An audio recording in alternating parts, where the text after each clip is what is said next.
October 2558. After being taken prisoner by the Banished as chaos erupts across the galaxy, Ilsa Zane's hunt for the truth leads her to a new stage of life she never expected. Historians note, Halo the Third Life begins on October 28th, 2558, immediately following the awakening of the Guardian on Laika 3 at the end of Hunt the Truth, and continues through the subsequent year as Cortana's uprising begins to alter the axis of power in the galaxy.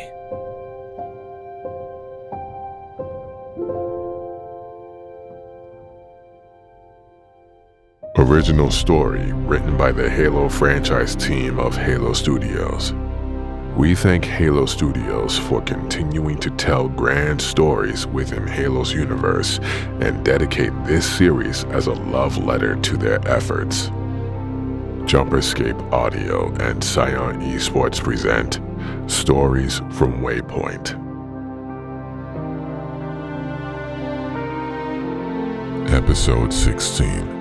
The Third Life, posted first on Halo Waypoint, May 8th, 2024.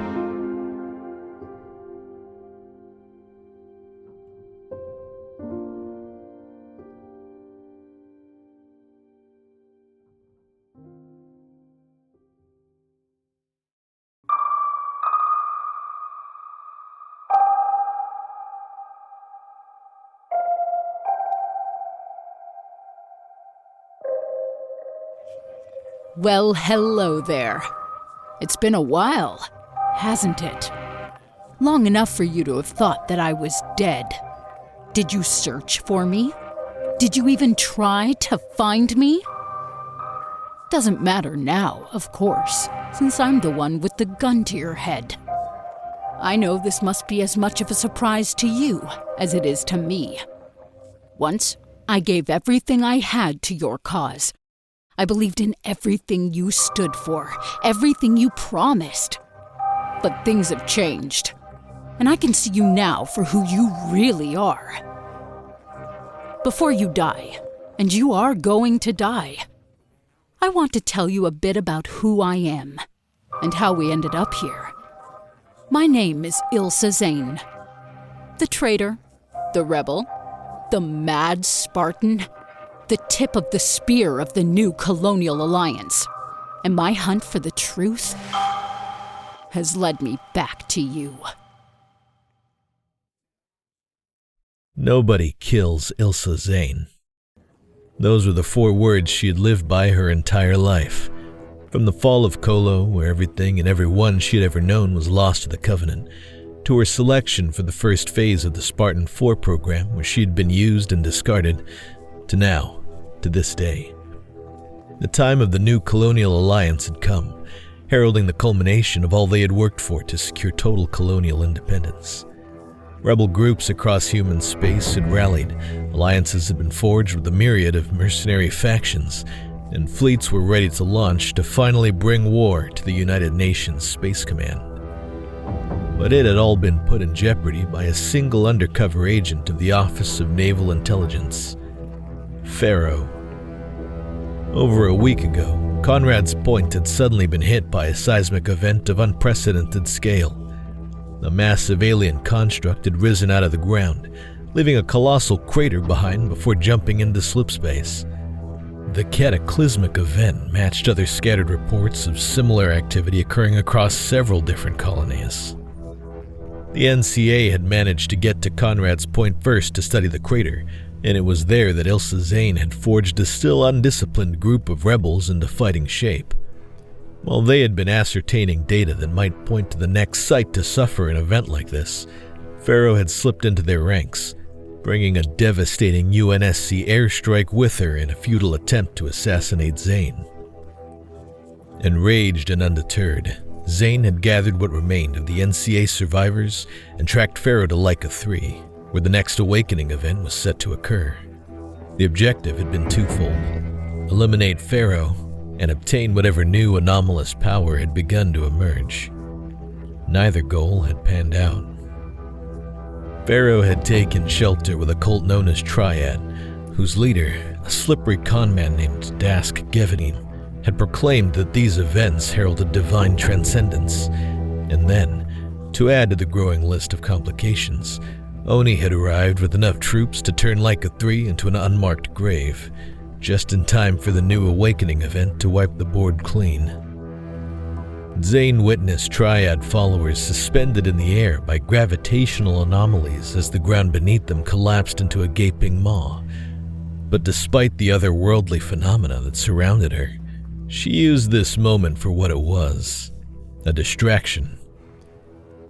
The UNSC thugs had been rendered dumbstruck by the chaos, and she had taken the opportunity to tear through as many of them as she could. She had lost her weapon at some point and could not recall dropping it, but she knew she didn't need one. Ilsa Zane was already a weapon. A wellspring of bloodlust rose within her as she tore through the enemy with her bare hands, a pale wall of dust and rock and death drawing her ever closer. Within a few moments, a great sonorous roar tore through the air. A series of debilitating concussive waves dispersed the dust cloud, and Zane was either tackled by or collided with the body she couldn't distinguish, hitting her head hard on the upturned ground. The last thing she saw as darkness crept at the edges of her vision was the winged shadow that rose into the air and disappeared into slipspace. She tried to grit her teeth, clench her fist, but consciousness faded with what she feared might be her final thought. Nobody kills Ilsa Zane.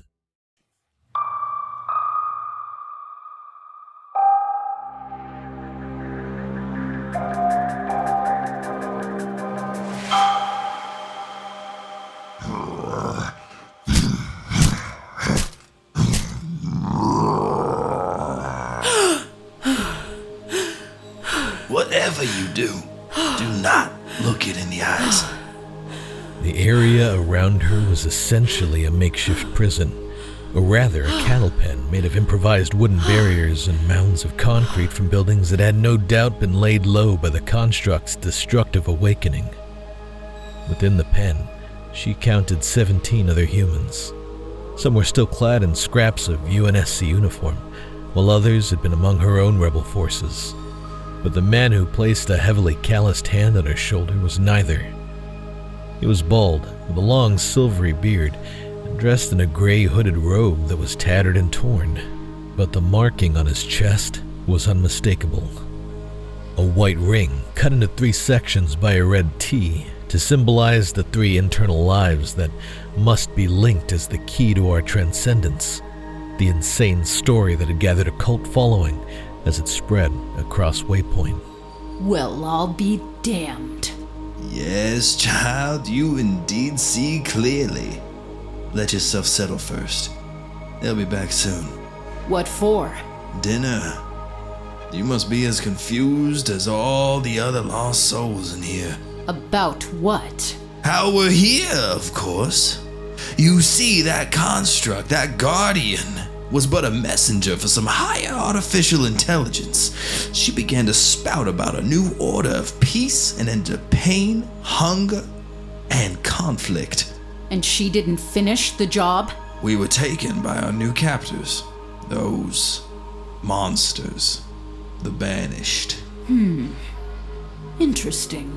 So, the only remaining matter is how we get out of this. You seem pretty familiar with these brutes. I once found myself in a similar situation some years back. We managed to stage an escape by turning the pack against each other. But it can be tough to play the same card twice. Then it's a good thing I've got an ace. I have a tracker implant that directly pings NCA command every 12 hours. By now, they'll no doubt know I'm on Leica 3.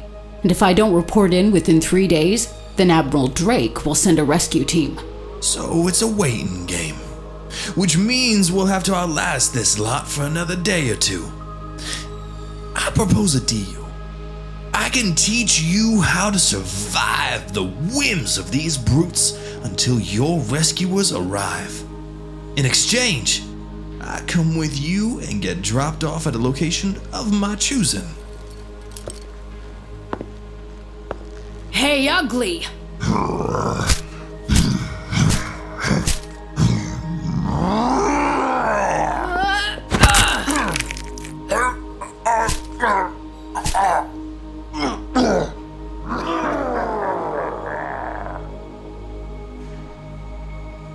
The augmentations that Spartan Zane received all those years ago were unique to what would become standard for the Spartan 4 program. She had been told that Oni was looking to make the costly Mjolnir armor effectively obsolete by instead plating under her skin and inducing muscle growth that would put her on as close to an equal physical footing with the likes of a Sengeli or Jiralhane as possible. That was only half true, of course, a convenient story that seemed just as contrived as Dosk's religious con. In reality, she had been a lab rat for untested augmentation cocktails and procedures that had wreaked havoc on her brain as well as her body. But she didn't mind what she had become. Ilsa Zane liked being a living weapon. It was just a matter of having the choice of who she was aimed at.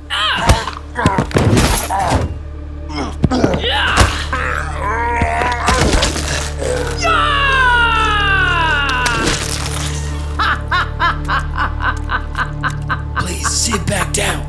The chieftain is watching. The human has murdered one of our pack brothers. Slay her now! Slay her now! Slay her now! Slay her now! The human has killed Amatus. I did not like Amatus. You have done well, human. I offer you a boon for your show of strength and spirit.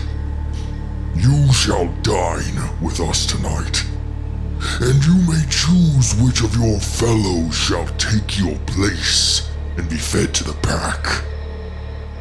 Him. What? Now just a minute. Let me go. No, stop this.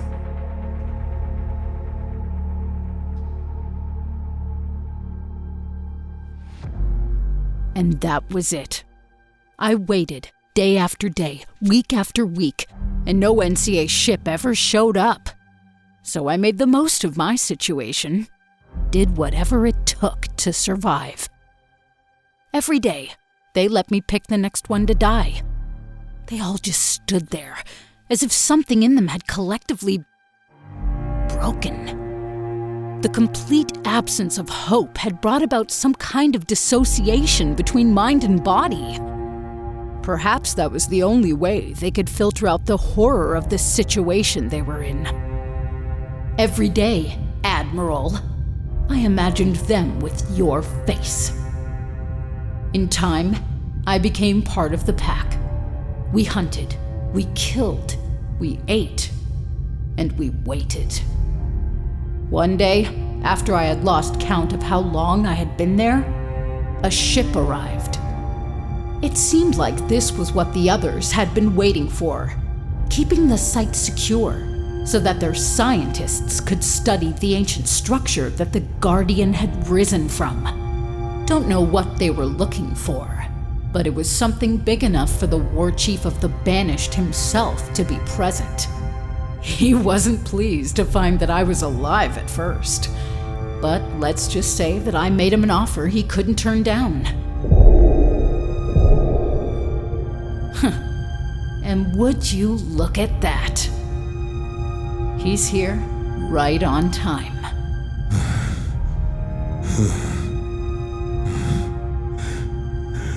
Ilsa, please. May 8th, 2559. Aedalus System. Aboard NCA D'Artagnan. Attention, all NCA vessels! This is Ilsa Zane, here to inform you of a change in management.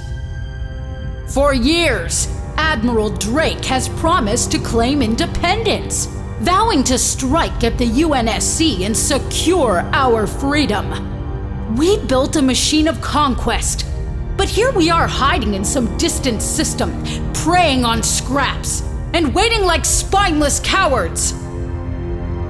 This was to be our time. A bunch of misfits and rebels, given purpose, as every little piece of a larger machine needs. But there's a very specific piece that just doesn't fit anymore. It's holding us all back. And I refuse to let it break what we've built together! The shadow that was cast over the broad, hulking form of War Chief Escharum receded as he entered the bridge, revealing a Jiralhane with a gray beard on his chin, a milky clouded eye, and a heavily scarred face. He appraised the situation. A handful of ensigns dead in their seats, Admiral Drake bound to his own command chair, and the one he had encountered on Othvorin, the rogue Spartan, broadcasting her message from the holotable. And so, I am relieving Admiral Drake of command. Permanently. Our fleet spread across countless colonies, our agents entrenched on 1,000 front lines, and the fire in our hearts for independence. All that we have mustered, all that makes us the new colonial alliance, is hereby pledged to serve as both sword and shield to the Banished. Atriox sees you for what you are, and for what you could be.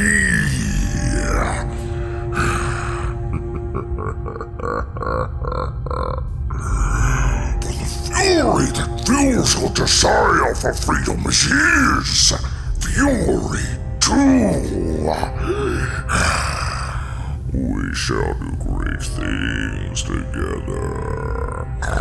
Hunt powerful prey and plunder ancient treasures. You shall be paid in blood and sport and spoils. And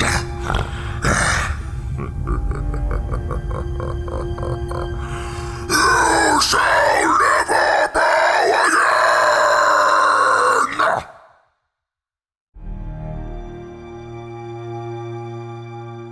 That was the day that changed everything for the new colonial alliance.